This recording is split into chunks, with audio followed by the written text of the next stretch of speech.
Finance loans. Now we turn our attention to conventional loans, namely mortgages, which are home or property loans, and car loans. The techniques we will learn about here do not apply to payday loans, add-on loans, or other loan types where the interest is calculated up front. So you'll notice with this particular formula that it looks very much like the payout annuity.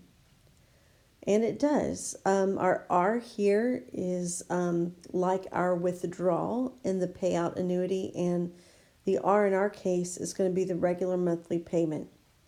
So in the loan formula, P is the principal amount, the amount of the loan. R is, as we said, the regular monthly payment amount. Lowercase r is the annual interest rate in decimal form. T is the length of the loan in years, and N is the number of compounding periods within 1 year.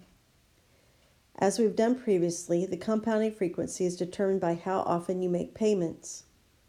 The loan formula assumes you are making loan payments on a regular schedule and are paying interest on the loan.